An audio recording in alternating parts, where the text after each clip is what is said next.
Hi, today I'm going to be talking about apology and forgiveness. But before I do so, I'm going to have to bring up a relevant public service announcement.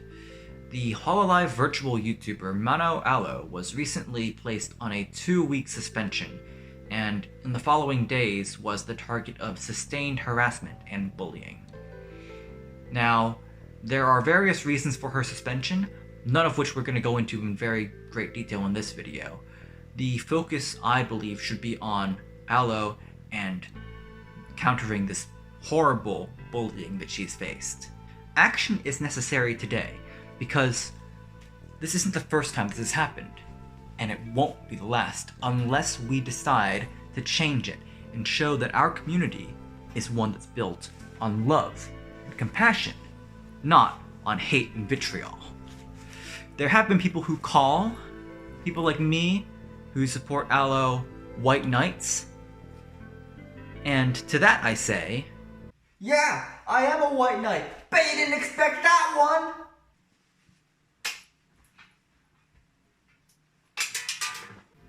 This brings us to M.A.S.S, the Mano Aloe support squad.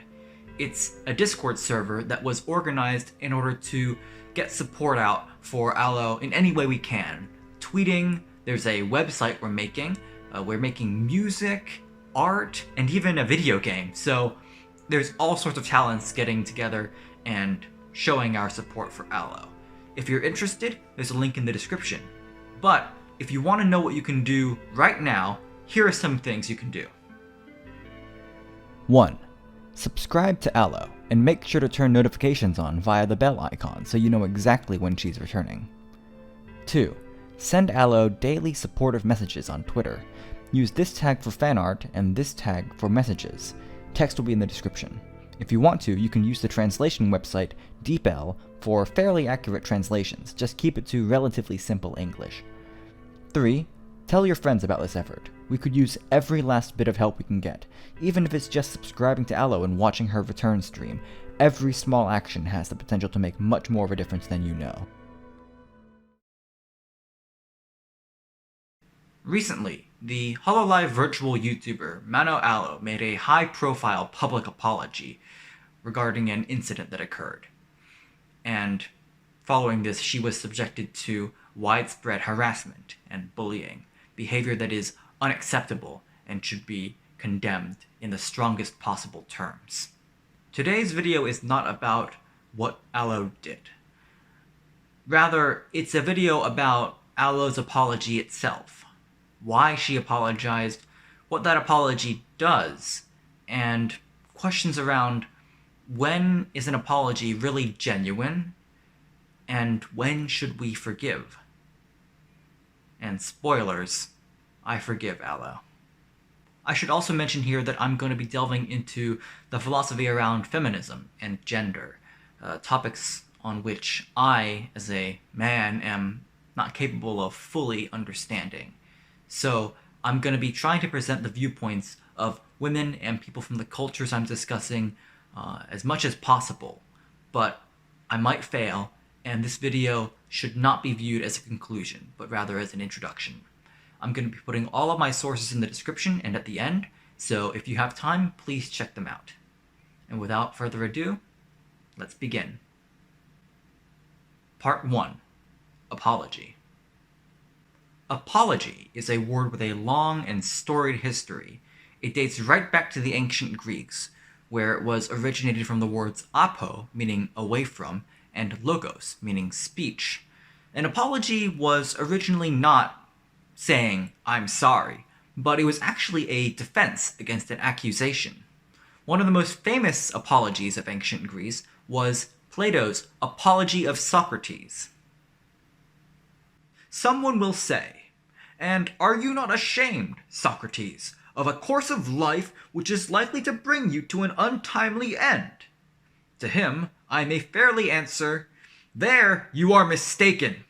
A man who is good for anything ought not to calculate the chance of living or dying. He ought only to consider whether in doing anything he is doing right or wrong, acting the part of a good man or of a bad." Jeez, settle down there, Socrates. You're trying not to get killed. Well, it didn't do him much good. Socrates was found guilty on all counts and sentenced to death. Maybe he could have done with a different kind of apology. Aloe is a Japanese virtual YouTuber, and Japan has a very interesting relationship with apology. John Haley of the University of Washington wrote in 1998 about the relationship he saw between apology and the Japanese criminal justice system. He wrote that in Japan, apology serves both as an act of submission and as an admission of accountability. He cites a report noting that between Japanese and American respondents, both were about as likely to pursue some kind of sanction against the transgressor, but that the Japanese respondents were more likely to want some kind of repayment or restitution, whereas American respondents pursued punishment and isolation. It's very important to note here that this in itself is a bit of a stereotyped way of viewing things. Stephen Rosen, writing as faculty at the Hiroshima Women's University, notes correctly that this kind of totalistic way of viewing a culture is a key part of Orientalism, a term we'll come back to later. That said, I will still propose that virtual YouTubers have an interesting and at times problematic relationship with apology, a relationship that I'm going to delve into in more detail. Part 2. Fiduciary Duties. I want to zero in on the relationship between VTuber and audience that Aloe's apology implies. I've talked before about parasocial relationships. Those are, the relationship between the performer and the audience. The audience knows the performer really well, but the performer doesn't know the audience at all. That kind of thing. And I talked before about how VTubers are a really good example of this kind of relationship. And there is another term with fairly similar connotations that has been used extensively in the study of public apology. Alice MacLachlan is an associate professor at York University whose focuses are in moral, political, and feminist philosophy, and she's something of an authority on the philosophy of apology. MacLachlan has written extensively about the subject of apology, and specifically public apology, and she brings up an interesting term: fiduciary apology. Fiduciary is a term in law that refers to a relationship that involves asymmetrical trust. In a fiduciary relationship, you have the beneficiary and the fiduciary. The beneficiary entrusts the fiduciary with something of value, and in return, the fiduciary performs some kind of service. We can see how this plays out in the relationship between a lawyer and their client. The client entrusts the lawyer with very sensitive information and hopes that the lawyer handles it responsibly. The lawyer thus has the fiduciary duty to do just that and act in their client's best interest. A fiduciary apology thus is very closely related to this. It's a case where this kind of trust has been breached, and one side has the obligation, the duty, to apologize to the other in a sincere way. In my previous video, I discussed virtuality, and specifically how, in our day-to-day lives, our relationships are virtually mediated. I discussed virtual YouTubers in this context by saying that they are a really good example of this. How they are using these virtual avatars that aren't material, but still have an effect in the real world. And this poses a question, because if we use personas in our day-to-day lives, if how we act to other people isn't really our whole selves, then how do we know if an apology is ever genuine? Why do people apologize? Well, the obvious answer is, to right a wrong, but that clearly doesn't go far enough, because if I stole something from you, and then I said sorry, that probably wouldn't make it right. You would still want it back. On the other hand, if I did give it back, you would probably still want me to apologize. So there's something more to it than that. MacLachlan says that an apology will imply 6 main elements. That some wrong or harm has been committed, that the recipient was negatively affected by this, that the speaker takes responsibility for the wrong done, that the speaker disavows both their actions and their motivations, and that the speaker expresses some sorrow or other negative affect. MacLachlan also says that most, but not all, apologies will involve the speaker committing to not doing that wrong in the future. If we look at Aloe's public apology, we can examine it to see whether or not it fits the criteria for a proper apology. First, Aloe acknowledges that a wrong has been committed, and accepts responsibility for it. Then she apologizes directly to the recipients of this wrong. She commits to not performing similar actions in the future, and also explains that she will reflect on her failings. Now, if you're very clever, you'll have noticed that there's something missing here.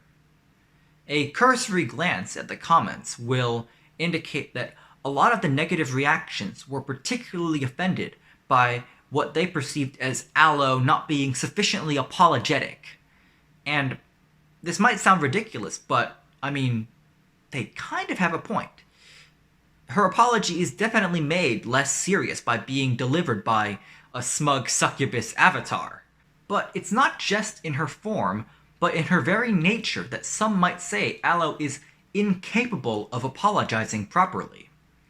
MacLachlan cites critics who say that no public apology can ever be genuine because a proper, genuine apology needs to be done privately, because only the intimacy of a personal connection can be genuine.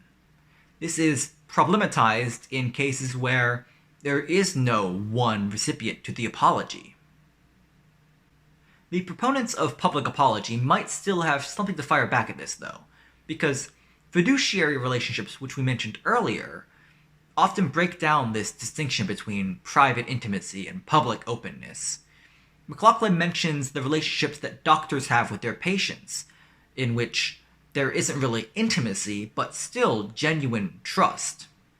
It's also here that we might want to bring up another aspect of the asymmetrical nature of public apology, and that's how it puts the apologizer in a submissive position, because the question of who apologizes can be very much influenced by gender-based and ethnic biases.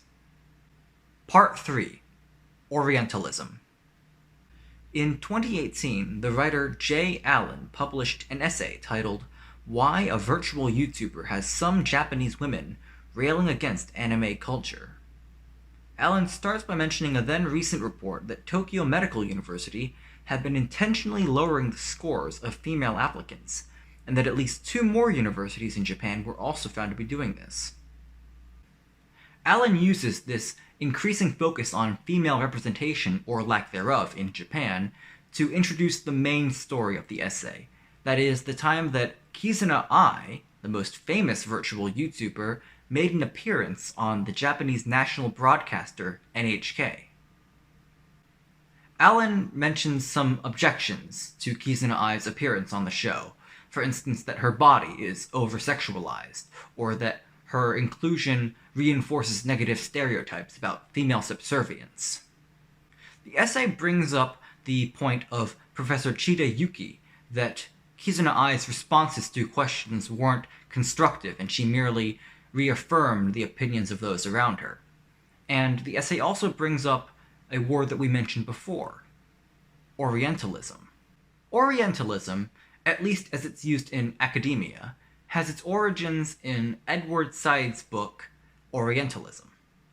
And what it means is the historically patronizing way that European powers, specifically the British and the French, have viewed Asian nations. J. Allen's essay cited Professor Saiki Junko of Doshisha University, who discussed Western perceptions of Japanese women as represented by the geisha female entertainers who have been a part of Japan for centuries, but whose fleeting and fragile beauty has come to characterize Japan as weak. She argued that the rise of cute, sexualized depictions of Japanese women in anime-adjacent media is a kind of new Orientalism, and she makes some compelling arguments for this. Indeed, when speaking of VTubers, they are among the largest Japanese channels on YouTube. It's easy to see why this would spark concerns about reinforcing both negative perceptions of Japan abroad and existing gender-based discrimination within Japan. Returning to our case, it's not too much of a stretch, I don't think, to say that the way that public apology is deployed in the VTuber industry can operate in a similar way to the Orientalism we've been discussing. I think it's worth mentioning that Hololive, Cover Corporation's all-female agency, is pretty much the company's face, and how Aloe, a woman, was the only one expected to apologize in this case, even though details emerged that showed that she wasn't the only one who bore responsibility for the situation. And before I get accusations, I am not saying that the VTuber industry, or Cover Corporation in specific, is sexist. What I'm saying is that the situation can and should be viewed through the cultural context of Orientalism, and that the way that women are perceived in media is influenced by their societal and economic status. And these days, economic status is dictated by Part 4, Capitalism. When discussing the moral aspects of apology, Lee Taft wrote that apology has sort of become commodified. Taft cited the case of Carol Coe, a criminal defense lawyer who was held in contempt of court 4 times and subsequently suspended from practicing law for 6 months by the Missouri Supreme Court. However, 2 of the judges said that they would reverse their decision and change their votes to a mere reprimand if Carol Coe apologized publicly. Coe obviously elected to do so, and she was let off the hook. The dissenting judges were, understandably, a bit ticked off by this, and they raised an interesting, but also really complicated point. They said that there is no way that Carol Coe's apology could ever be sincere because she had an incentive to make it. And this is really important, because how do we know if an apology is ever sincere? How do we know that someone doesn't have some secret motive behind them saying sorry? And this concern about the commodification of apology runs right through the economic system of capitalism. My main man, Karl Marx, wrote about this concept that he called commodity fetishism. This is the way that under capitalism, our relationships become less about our actual connections as human beings and more about the production and exchange of commodities, things that are bought and sold. Because we're only connected to the people who make the things we use through money, we come to view everything in terms of cost and market relations, not the actual human beings who make stuff. My smartphone was made through the accumulated labor of people who dug up the resources and then made those raw materials into the small parts and then put those small parts together and then shipped it overseas. This is the result of hundreds, if not thousands, of people working day and night.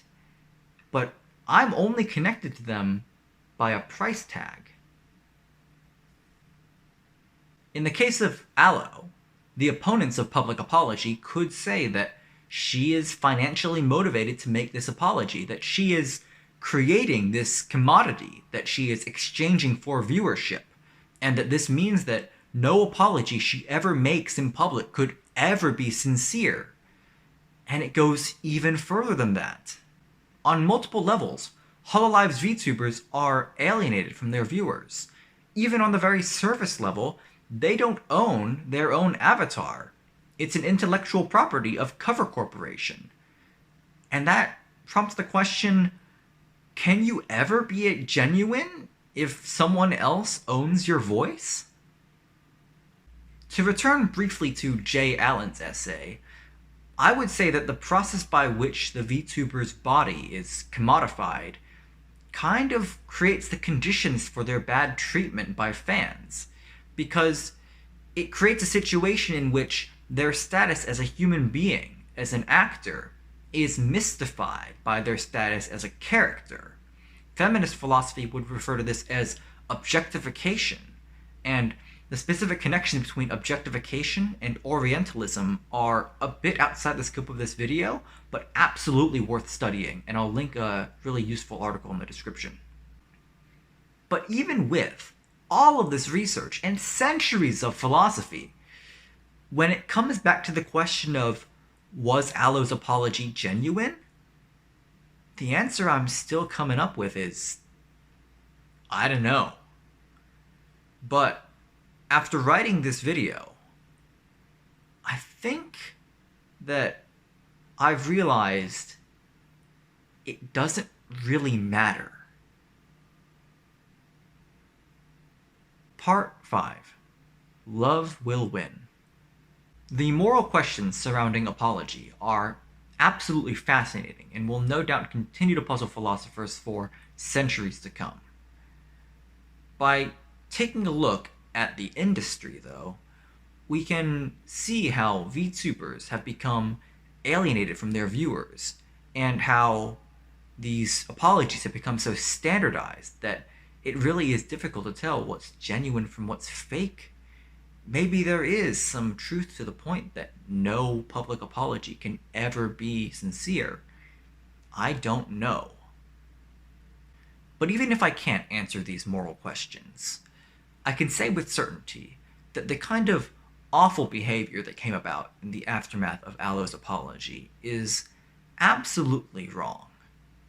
And it seems kind of cruel to engage in this endless debate over whether one side was genuine when the other side never has to apologize at all.